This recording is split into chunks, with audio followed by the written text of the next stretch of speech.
영광입니다. 제가 이런 자리에 나올 수 있는지 잘 모르겠지만 기왕 하는 김에 최선을 다해서 저에 대해서 보여드리고 싶습니다. 이게 익숙치 않은 일이라서 사실은 고민을 많이 했고 여러분들한테 좋은 얘기를 해드리고자 나름대로 준비를 많이 했습니다. 살다 보면은 여러 사람들 만나게 되는데 특히 의사를 만날 때 환자들이 갖는 느낌, 또 의사에 대한 편견, 이런 것들을 좀 바뀌었으면 좋겠고, 그리고 제가 나름대로 할 수 있는 역할이 무엇인지에 대한 제 나름대로의 고민, 이런 것들에 대해서 많이 공유가 됐으면 좋겠다는 생각이 듭니다. 대부분의 사람들은 자라면서 미래의 자신의 모습을 꿈꾸게 됩니다. 그러면서 꿈이 수도 없이 바뀌게 되죠. 요즘 아이들에게는 유튜브 크리에이터가 인기라는데, 제가 자라던 시절에는 일명 사짜 직업, 의사, 변호사, 판사 등 이런 직업이 인기였습니다. 저의 경우도 별반 다르지는 않았는데요. 저는 중학교 시절부터 막연하게나마 의사를 꿈꿨습니다. 공부도 어느 정도 했고 좋은 직업 가운데 내가 하고 싶은 일이 무엇인지 생각해 보니 의사가 제일 좋을 것 같았습니다. 공부를 열심히 했고 운 좋게 제가 지원한 대학에 단번에 합격해서 의대에 입학할 수 있었습니다. 길고 힘들었던 의대 6년을 마치고 드디어 의사가 되었고, 인턴, 레지던트, 그리고 군의관, 이렇게 8년이 흘러 지금의 위암 전문의가 되었습니다. 언제부터인지 모르지만 제가 마음을 먹은 게 하나 있습니다. 바로 환자와 공감하는 의사가 되자입니다. 하지만 하루 종일 진료실과 수술실에 있고 매일매일 아픈 환자를 대하는 것이 일상이 되면 환자와 진심을 다해서 공감하는 것은 쉬운 일이 아닙니다. 그런 여건이 잘 마련되어 있지 않은 현실도 한몫합니다. 제가 2년 정도 경기도 북부에 있는 의정부 성모병원에 근무한 적이 있는데요. 그때는 조금 시간이라는 게 나더라고요. 그래서 고민해 보았습니다. 어떻게 하면 좀 더 환자의 마음을 읽을 수 있을까? 암 환자와 보호자가 교류하는 인터넷 카페를 방문하고 그들의 이야기를 읽었습니다. 환자들은 무엇을 필요로 할까? 그분들은 의사에 대해 어떻게 생각할까? 또 정보가 어떻게 오고 가는지 살펴보았습니다. 서로에게 도움이 되는 좋은 내용도 많았지만 잘못된 정보도 많았습니다. 누군가는 제대로 된 전문적인 지식을 전달해야 하는데 환자의 아픔을 의사가 공감해 준다면 2배, 3배의 효과가 있지 않을까? 그런 생각이 문득 들었습니다. 그래서 저는 제가 할 수 있는 일이 무언가 생각하다가 가장 먼저 인터넷 카페를 하나 만들어 보았습니다. 환자분들이 적어도 제 전문 분야인 위암에 대해서는 정확한 정보를 얻어가셨으면 하는 바람에서입니다.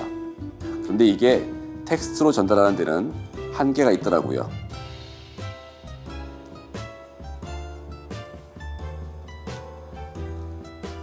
저는 그래서 유튜브까지 저의 영역을 확장해 보았습니다. 제가 직접 방송 주제와 내용을 선정해서 진행하고 촬영과 편집해서 환자분들에게 필요한 정보를 공유하고 있는데요. 비록 높은 조회수를 올리진 않지만 소소하게 올라오는 댓글을 보면 또 다른 뿌듯함을 느끼곤 합니다. 안녕하세요. 서울성모병원 위장관외과 교수이자 유튜버인 송교영입니다.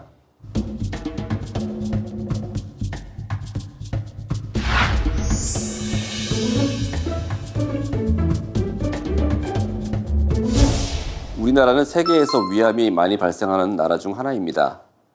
별다른 증상이 없어도 40세 이상 성인의 경우 적어도 2년에 한 번 위 내시경을 시행하도록 권장하고 있는데요.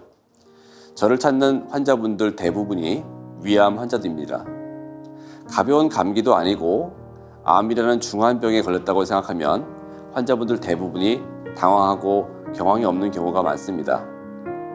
또 젊은 분들은 좀 낫지만 나이 드신 어르신들은 대학병원의 복잡하고 번거로운 시스템에 많이들 힘들어 하십니다.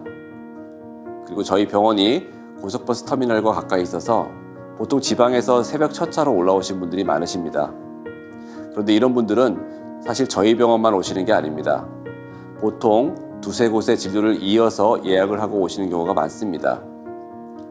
생명이 담보된 중요한 수술을 앞두고 있으니 여러 병원을 다니면서 자신과 잘 맞을 의사와 병원을 찾는 것입니다. 예전에는 의사가 실력만 있으면 환자가 뒤따랐습니다. 하지만 요즘에는 환자분들이 의사에 대한 정보를 더 많이 알고 있습니다. 실력도 중요하지만 서비스 개념도 필요한 겁니다. 제가 2008년에 미국 뉴욕에 가족들과 함께 연수를 갔는데요. 집도 구해야 하고 차도 사야 하고 아이들 학교도 보내야 합니다. 낯선 곳에서 말이죠. 그래서 교민사회의 도움을 받기도 하지만 이런 행정적인 것들을 도와주고 수수료를 받는 분들이 있습니다. 사실 그곳에 사는 사람이라면 단순히 동네 관공서에 가서 그냥 일 보는 수준인데 처음 겪는 사람들은 굉장히 어렵고 힘든 일일 수 있습니다. 병원이라는 곳이 그렇습니다. 게다가 평소 건강하다가 검진받고 갑작스럽게 암이라는 선고를 받으면 하늘이 캄캄하고 어찌해야 할 바를 모르게 됩니다. 이것저것 정보를 찾아보지만 나에게 꼭 맞는 정보, 굉장히 정확한 정보를 찾기는 쉽지 않습니다. 그 누군가가 가이드가 되어준다면 훨씬 편하지 않을까? 몸이 아프면 평소 잘하던 사람도 위축되는 게 사실입니다. 저 역시 몇 년 전에 건강에 이상이 왔었습니다. 그동안 느껴보지 못한 심한 가슴 통증이 왔습니다. 우리가 가장 아픈 통증 정도를 숫자 10으로 표현한다면 당시에는 9에 해당할 만큼 가슴이 턱 막히는 굉장한 아픔이었습니다. 검사를 해보니까 관상동맥이 막혔다는 겁니다. 바로 스텐트 시술을 받았습니다. 시술도 잘 되었고 통증도 없어졌습니다. 가장 먼저 제가 바뀌어야 했습니다. 관상동맥에 무리가 가는 술, 기름진 음식으로부터 멀어져야 했고 또 정열적으로 했던 일도 많이 내려놓아야 했습니다. 그러고 나니 저도 모르게 자존감이 확 떨어지더라고요. 그럴 법한 게 저는 병원 일 아니면 잦은 모임과 회식 외에는 저의 여가 시간을 즐기는 방법을 잘 몰랐던 것 같습니다. 순식간에 낙이 없는 인생으로 바뀐 것이죠. 여기에 엎친 데 덮친 격으로 백내장이 와서 수술도 했고 또 제가 명색의 위장내과 의사인데 위에 암 전 단계인 선종이 생긴 겁니다. 그래서 그걸 절제하는 내시경 절제술도 받았습니다. 몸이 한번 나빠지니 악재가 여러 번 겹치더라고요. 몸이 쉬고 싶다는 신호인가도 싶었는데 때마침 저희 병원 인사이동에 있어서 제가 본원이 아닌 의정부로 전근을 가게 되는 상황에 놓였습니다. 이대로는 안 되겠다 싶어서 저는 저의 일상을 좀 바꿔보았습니다.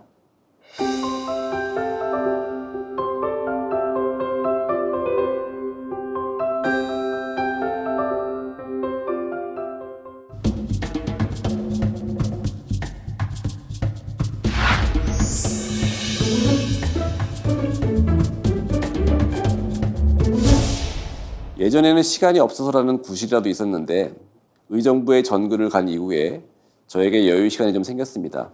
그때 제 몸 상태는 운동이 필수적으로 요구되는 상황이었습니다. 어떤 운동을 해볼까 하고 찾아보다가 저에게 적합할 것 같은 필라테스를 시작했습니다. 별다른 이유는 없었습니다. 제 몸에 무리가 안 가는 운동이 하고 싶었죠. 한 6개월간 하면서 기분도 좋고 운동하는 느낌도 가졌습니다. 그리고 1년을 좀 더 한 다음에는 운동 강도가 늘고 근육 운동을 주로 하면서 그동안 했던 것은 스트레칭 수준이었구나 느끼게 되었고 어느 정도 제 몸의 자극점을 찾을 수 있겠더라고요.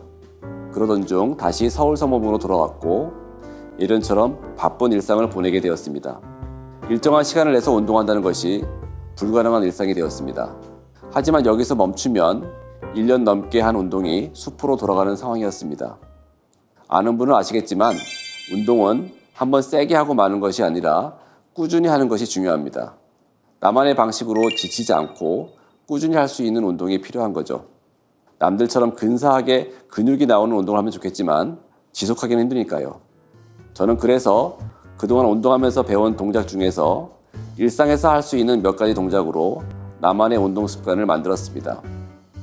점핑 잭, 스쿼트, 푸시업, 런지, 그리고 플랭크 이렇게 5가지 동작입니다. 한 동작의 1분이니 실제 운동하는 시간은 5분이고 2세트를 하면 10분입니다. 시간은 단 10분, 그리고 공간의 제약도 없습니다. 매트를 깔 수 있는 정도의 공간만 허락된다면 언제든 할 수 있는 운동법입니다. 하고 나면 맥박이 좀 빠르게 뛰고요. 땀이 흠뻑 나서 옷을 적시는 정도의 운동입니다. 저는 이 운동을 거의 매일 하는데요. 운동 장소는 집이 아닌 병원, 제 연구실입니다. 제가 병원에서 진료와 수술만 하면 여가 시간이 많이 허락되겠지만 실제로는 여러 가지 행정 업무와 학회 활동도 해야 합니다. 매일 운동이라는 나와의 약속을 지키기 힘든 상황에 놓이게 된 것이죠. 그래서 꾸준하게 하면서도 무리하지 않는 나만의 방법을 만든 겁니다. 실제 제가 운영하는 카페에 운동과 관련된 질문이 적잖게 올라오는데요. 저는 항상 무리하지 않는 꾸준한 운동을 강조합니다. 위암 수술은 위를 3분의 2 또는 전체를 절제하는 큰 수술입니다. 때문에 수술 후에 급격한 체중 감소나 영양 결핍 등으로 인해 신체 활동이 더 줄어들게 되는데요. 이로 인해 우리 몸의 근육량은 더욱 감소하게 되고 유연성이 떨어지게 되어서 심폐지구력 또한 낮아지게 됩니다. 그래서 낙상이나 사고의 위험성이 증가하게 됩니다. 따라서 운동은 위암 수술 후의 환자들에게 향후 재활을 위한 필수 요소라고 할 수 있습니다. 운동의 강도, 종류 이런 것들은 정해져 있지는 않습니다. 환자들마다 수술 후의 몸 상태가 다르고 나이, 성별, 그리고 갖고 있는 지병 등을 고려하면 이것이 정답이다 할 수 있는 그런 운동은 없는 것입니다. 대부분의 환자들은 오래 걷는 것을 제일 중요한 운동이라고 여깁니다. 틀린 말은 아닙니다. 제일 좋은 유산소 운동이 약간 빠르게 걷는 것입니다. 여기에 몇 가지 근력 운동을 추가한다면 금상첨화입니다. 절대 무리하지 않고 한 가지씩 동작을 해보면서 일상화시키는 거죠. 지속할 수 있는 나에게 맞는 꾸준한 운동의 습관을 만드는 것이 바로 핵심입니다. 그리고 가장 중요한 것은 이런 좋은 정보를 눈으로 보고 귀로만 듣는 것이 아니라 지금이라도 당장 몸을 움직여보는 것입니다. 긍정적인 사고를 가진 분들에게는 한계란 없습니다. 그러나 부정적인 사고를 가진 분들은 한계가 많으시죠. 먼저 움직이셔야 합니다. 하다 보면 다 할 수 있는 방향으로 흘러가게끔 되어 있으니까요.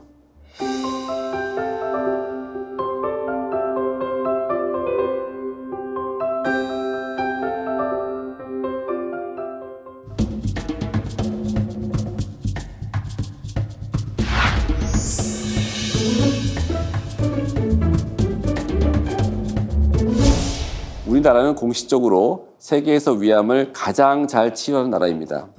저희가 우리나라 데이터와 미국의 최고 병원인 하버드 의대 부속병원의 위암 치료 성적을 비교해 보았는데요. 한국에서 태어나 위암 수술을 받은 환자가 미국에서 수술을 받은 미국인에 비해 월등하게 높은 생존율을 보였습니다. 또 수술 방법도 전통적인 개복 수술보다 흉터를 최소화하는 이른바 최소 침습 수술 쪽으로 진화하고 있습니다. 복강형 수술과 의료용 로봇을 이용한 로봇 수술이 대표적인데요. 저는 가능하면 로봇 수술을 더 권해드립니다. 이점이 많고 환자 입장에서 도움이 많이 되기 때문입니다. 요즘은 조기 위암이 많아서 위를 잘라내는 수술을 할지 아니면 내싱으로 긁어내는 시술을 할지 애매한 경우가 자주 있는데요.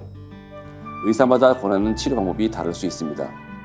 치료 방법이 다양한 선택지에 놓이게 되면 환자분들이 혼란스러워하는 경우가 있습니다. 그렇게 애매한 경우 의사는 어떤 조언을 해야 할까요? 저는 두 개의 치료 방법 중에서 골라야 한다면 되도록 보수적인 선택을 할 것을 권장합니다. 아직 시험적인 수준의 치료이거나 근거가 불확실한 경우에는 기존의 치료를 선택하는 것이 확실하기 때문입니다. 좋은 의사는 친절도 실력도 중요하지만 환자가 불안해하지 않는 단호함도 겸비하고 있어야 한다고 생각합니다.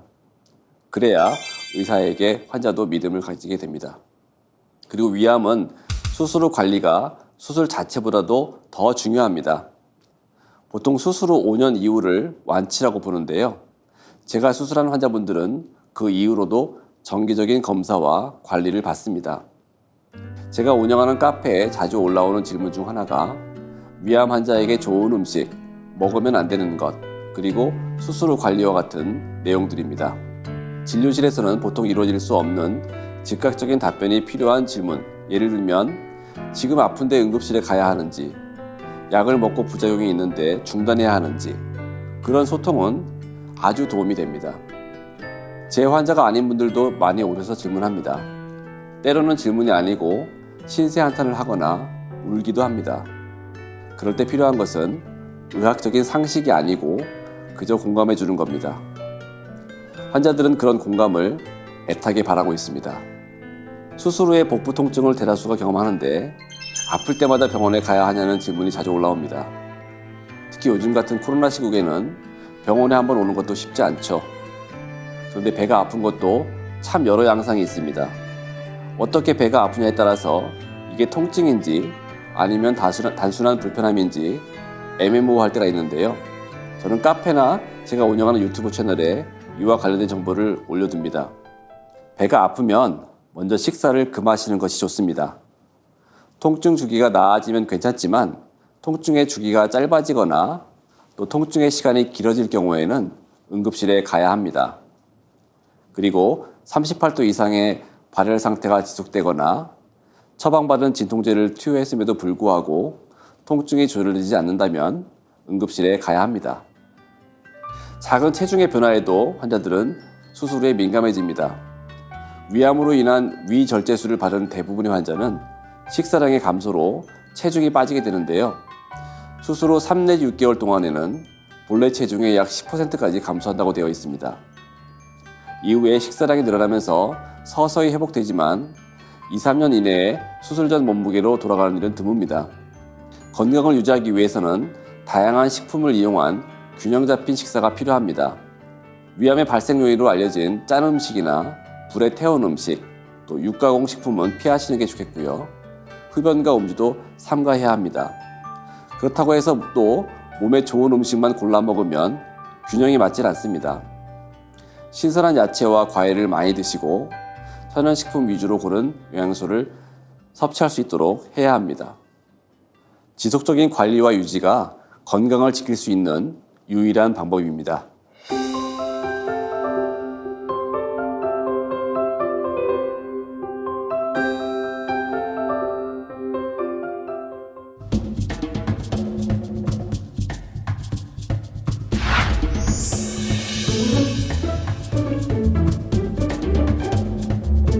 얼마 전에 제 제자가 저를 찾아왔습니다. 아리따운 여성분과 함께요. 결혼식 주례를 부탁하러 온 거였는데요. 저는 아직 제가 주례를 설 만큼의 연륜이 쌓였다고 보진 않는데 벌써 2번째입니다. 결혼식 주례로 서게 된 게 말이죠. 첫 번째 주례는 의사 커플이었습니다. 그래서 주저없이 주례를 서겠다고 했습니다. 저도 제 아내와 병원에서 만난 의사 커플이었거든요. 이 의사 커플이 장점도 많고 또 단점도 있고 또 선배로서 좋은 귀감이 되는 이야기를 해줄 수 있을 것 같아서 허락했습니다. 저희 부부의 경우 서로 다른 성향의 자존심 센 두 남녀가 만나서 참 자주 많이 다퉜습니다. 단적인 예로 저희 아내는 어디를 갈 때 지도를 미리 보고 먼저 모의주행을 한 뒤에 가는 편이고요. 저희 경우에는 사전 준비 같은 것은 전혀 생각하지도 않고 내비게이션 켜고 가는데 대부분은 별 문제는 없죠. 그러다가 길을 잘못 들기도 합니다. 그 다음 상황은 말을 안 해도 아시겠죠? 그리고 어느 의사나 대학병원에 남아서 교수가 되기를 희망합니다. 명예도 얻고 싶고 학문적으로도 욕심이 있기 때문이죠. 그런데 부부가 한 병원에 모두 남는 건 좀 힘듭니다. 누군가는 포기해줘야 합니다. 본인의 커리어 욕심을 말이죠. 제 경우에는 아내가 양보를 해줘서 제가 병원에 남게 되었는데요. 이게 비단 의사 부부라서가 아니라 모든 부부가 해당될 수 있는 상황인 것 같습니다. 열정적으로 일을 하던 두 남녀가 만나서 결혼을 하고 자녀를 낳고 또 경력을 쌓다 보면 일에 욕심이 생기지만 누군가 한 명은 전진이 아닌 양보를 해야 하는 상황이 생기게 됩니다. 그런 일이 많아질 수 있는 게 특히 의사 커플입니다. 하지만 당연한 것은 없는 것 같습니다. 상대방이 양보를 해줬다면 그 배려에 감사하고 더 열심히 나의 역할을 해내야 하는 겁니다. 남들은 부러워하고 시기할 수도 있는 의사 커플이지만 힘들고 어려운 결정이 필요한 경우를 꼭 만나게 되고 때로는 나의 의지와 상관없는 길을 갈 수도 있습니다. 그래서 더 진실하고 겸손하고 매사 최선을 다하는 의사가 되어야 한다. 그렇게 얘기해 줬습니다. 그리고 이 자리를 빌어서 저의 길을 도와주고 배려해준 제 와이프에게 고맙고도 미안하다는 말을 전하고 싶습니다.